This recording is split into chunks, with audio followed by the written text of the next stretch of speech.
Bine v-am găsit, dragii mei din zodia Capricorn, oriunde v-ați afla. Bine ați venit tuturor pe canalul meu, Tarot Flori de Loto. Numele meu este Nina și ca de obicei mă bucur să vă am alături la fiecare lectură, atât pe dragii mei abonați, cum de asemenea și pe cei care poate sunteți pentru prima oară aici pe canal. Azi voi face o lectură temporală, așa cum v-am obișnuit, o lectură pe care voi să o puteți urmări oricând doriți sau atunci când apare în viața voastră.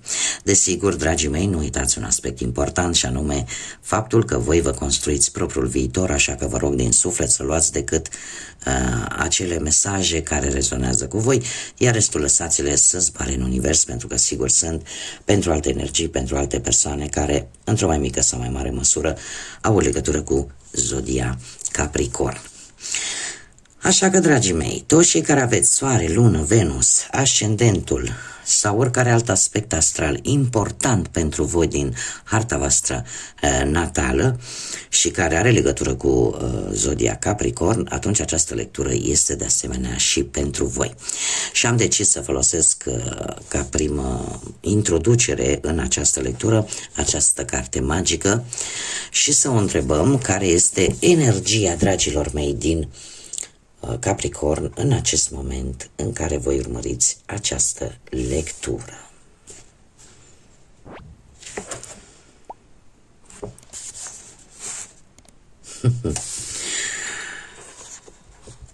Și ce ne spune? Ne spune așa: lasă problemele să curgă precum apa într-un pârâiaș.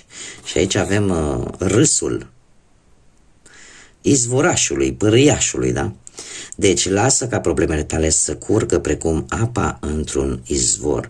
Nu le, cum să spun eu, nu te simți atât de legat de respectivele probleme. Pentru că tu cât de curând vei găsi o răscruce, dar nu trebuie să te preocupi. Pentru că ai înțelepciunea să curgi și să te adaptezi. Ai încredere în intuiția ta. Este de fapt în același timp un îndemn și dacă pe lângă îndemn este și, să zicem așa, un mic avertisment. De ce? Că cât de curând unii dintre voi, dacă deja nu s-a întâmplat lucrul acesta, vor trece printr-o răscruce în care probabil vor trebui să iau o anumită decizie.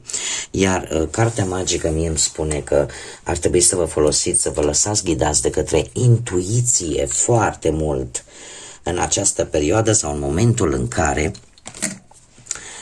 ajungeți la luarea unei hotărâri, a unei decizii. Da? Să vă lăsați ghidați de ceea ce vă spune acea voce interioară. Și să nu vă încăpățânați, să gândiți că dacă treceți prin anumite probleme în acest moment, ele vor persista o veșnicie. Nu. Așa precum curge apa unui râu, și ele la rândul lor, la un moment dat, se vor, cum să spun, vor curge și ele din viața voastră. Nu vor stagna. Sunt trecătoare. Haideți să vedem cu acest minunat tarot al animăluțelor ce ne spune pentru dragii mei din Capricorn pe plan profesional. Dragilor, ați avut o perioadă în care ați fost un pic blocați, dar un blocaj pe care cumva voi vi l-ați impus. De ce? Pentru că parcă nu vedeați lucrurile foarte clar și parcă, nu știu, poate e relaționat cu un anumit sacrificiu pe care voi l-ați făcut la locul de muncă și care nu a fost valorat așa cum ar fi trebuit.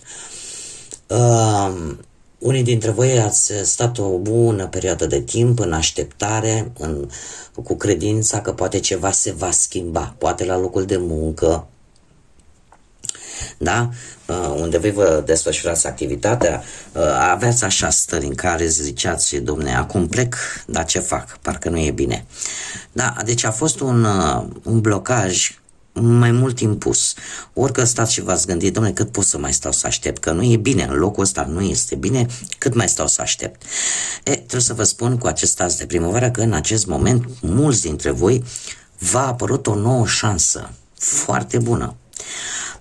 în cariera profesională. Da, nu știu, ori că a apărut o ofertă de muncă, ori ceva aici a fost ca o surpriză pentru voi și asta v-a făcut să treceți la acțiune și să faceți fiecare pas, cum să spun eu, cu multă pasiune, cu multă ardoare. Da? Adică nu veți pierde această șansă care pentru unii chiar deja a apărut.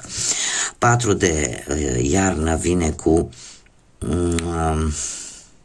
un pic de frână de mână, ca să zic așa, în următoarea perioadă. De ce? Pentru că va trebui să luați o decizie importantă și atunci vreți să o luați ca atare, cu capul limpede și analizând exact cam care este fondul problemei, în așa fel încât decizia voastră să fie una înțeleaptă. Pe de altă parte, mare grijă cu tot acest efort din ultima vreme, pentru că e posibil ca în următoarea perioadă să vă resimțiți, ori că slăbiți din punct de vedere energetic, ori chiar să aveți ceva mici probleme cu sănătatea, care va necesita un pic de pauză, nu știu, un concediu medical posibil pentru unii. Mie nu mi-a pare că ar fi ceva grav. De obicei, cum bine știți cei care mă urmăriți, nu fac lecturi pentru sănătate, dar în momentul în care îmi apar cărți, în mod special, despre acest aspect al vieții, atunci comunic mesajele. Pe partea banilor, trebuie să vă spun că ați avut o perioadă în care, chiar dacă ați avut cumva mici probleme cu banii, ele s-au rezolvat destul de ușor. Nu știu dacă zodiile de apă, Rac, Pești, Scorpion să fie avut ceva de văzut cu acest aspect al banilor. În prezent avem soarele. Se pare că un anumit plan ți-a ieșit foarte bine, ți-a adus prosperitate, ți-a adus un succes la nivel financiar, sau poate unii dintre voi ați reușit să obțineți ceva important pentru voi și care are legătură cu bani. Acest 4 este foarte interesant, că atât la nivel profesional cât și la nivel de bani mi se repetă cifra 4, care îmi vorbește tare mult de organizare și de stabilitate, de foarte multă planificare și de ceva vizibil, un rezultat vizibil. Acest 4 de vară îmi spune că vin șanse, vin oportunități de a face bani, chiar dacă voi nu le vedeți în acest moment, dar ele vin. E adevărat, nu toate sunt neapărat miere și zahăr, trebuie să fiți atenți, da, pe care le alegeți, dar nu-mi fac eu griji pentru asta, sunt sigură eu că voi știți exact care sunt benefice, mai ales când e vorba de bănuți, care sunt benefice și care nu pentru voi, dar ele vor veni, da? Și eu aș spune că se vor încrucișa aceste oferte și aceste șanse care au legătură cu banii. Vor veni cam în același timp. Haideți să vedem cu viața sentimentală. Cei care sunteți într-o pereche. Voi, dragilor,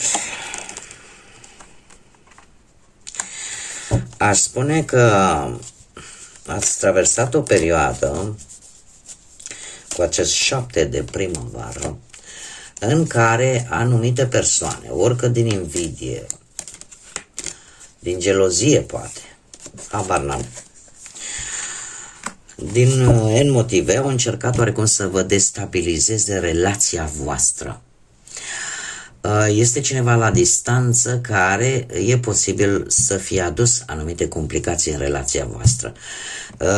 Cumva, mai ales că avem și un 6 de toamnă aici, Se pare că lucrurile s-au discutat într-un mod destul de sincer. De ce? Pentru că șasele ăsta de toamnă sau 6 de monede mie îmi spune că există compasiune, există armonie în pereche, s-au discutat lucrurile sincer în așa fel încât cumva să nu vă afecteze toate aceste răutăți venite din exterior. Iar viitorul sună bine. De ce? Pentru că avem un 2 de vară care ne vorbește de pasiune, ne vorbește de iubire reciprocă, ne vorbește de salvarea relației. De ce? Pentru că există dragoste, există iubire și nu vă veți lăpsa, adică există o comunicare foarte bună între voi. Și în felul ăsta, ce s-a întâmplat cu puțin timp în urmă nu va avea efect. Haideți să vedem, cei care sunteți singurei în urma văduviei, poate în urma unui divorț, în urma poate a separării sau pur și simplu nu v-ați găsit voi jumătatea. Dragilor, se pare că cu ceva timp în urmă ați fost destul de precauți și asta v-a ajutat să nu pierdeți ceva valoros. Eu aș zice că ați trecut printr-o relație în care e posibil, cum am mai spus, să vă fi pus deoparte ceea ce voi considerați că vă aparținea de drept. Putem vorbi de lucruri materiale sau putem vorbi, desigur, și de timp. Adică s-a luat o decizie în care ați spus, domne, eu nu mai vreau să-mi pierd, nu-mi permit să pierd nici timpul sau nu-mi permit să pierd anumite lucruri de valoare materială într-o anumită relație.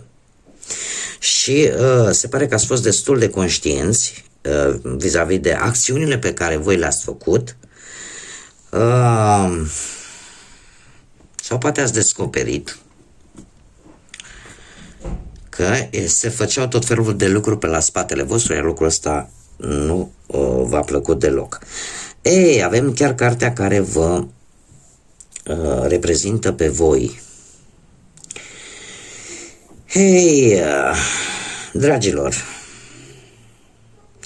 trebuie să vă spun adevărul, mie nu prea îmi place să mint și în momentul în care mie mi-apare ceva sunt dispusă, chiar dacă la mulți poate nu or să le convină, dar aici există un soi ori mândrie excesivă, ori pur și simplu voi simțiți oarecum că încă sunteți prinși într-o anumită situație sau relație, ceea ce este cu totul neadevărat. De ce? Pentru că există, cum să zic eu, este ceva la nivel mental. Da? Voi puteți să ieșiți oricând din respectiva situație, din respectiva relație, da? Nu sunteți controlați de nimeni. Decât, și aici am vrut să ajung, decât de a nu vă concentra foarte mult decât pe bogăția materială. Da? Dacă există un anumit interes material, atunci și în care voi să spuneți, știi, de-aia nu pot să ies din relația asta sau de-aia nu pot încă să fac un pas decisiv pentru că încă mă simt legată de cineva sau de o anumită relație sau de o anumită situație din cauze materiale. Ce pot eu să vă spun? 4 de primăvară, următoarea perioadă pentru voi, dragilor, se pare că lucrurile vă vor ieși fix așa cum vă doriți voi și veți celebra. Nu știu, ceva ori la nivel profesional vă va da așa o perspectivă super bună sau eu aș zice că există mari șanse ca voi să vă găsiți pe cineva interesant la un eveniment. Fie el nuntă, botez, etc. Da? La o celebrare. Și unde se pare că vei avea parte în sfârșit de o mini-vacanță reparatoare, ca să zic așa, pentru unii dintre voi, ori cu prietenii, ori cu familiarii, da? Și apare ideea schimbării de loc. Acum, haideți să vedem ce ne spune, ce gânduri, deja s-a întors, ce gânduri nerostite există, ori de la voi, ori de la o anumită persoană. Deci gânduri nerostite, care rămân acolo la nivelul mentalului. Și ce ne spune? Deja nu mai îți suport acțiunile. Este prea mult pentru mine ca să mai pot face față. Deci acestea sunt niște gânduri, cum am mai spus, pe care ori voi, ori altcineva le are în minte. Haideți să mai vedem ce mai avem necunoscut, ce situații. Aducătorul de lumină. Încearcă să devii acel aducător de lumină și să iluminezi propria ta cărare și cărările celorlalți. Este un îndemn de a da un exemplu bun. Probabil că unii dintre voi aveți copii și acțiunile pe care voi le faceți în acest moment sau în următoarea perioadă sunt un exemplu. Da? Și voi trebuie să fiți conștienți de acest lucru. Acum, chiar dacă nu aveți copii,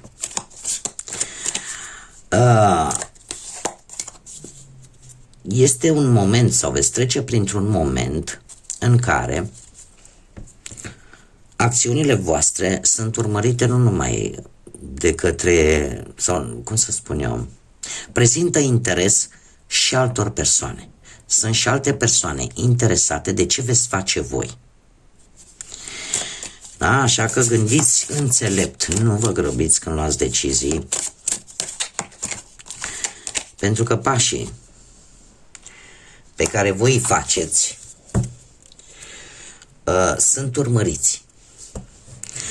Și eu aș spune că în funcție de atitudinea voastră, probabil că lucrurile se vor așeza într-o măsură sau alta.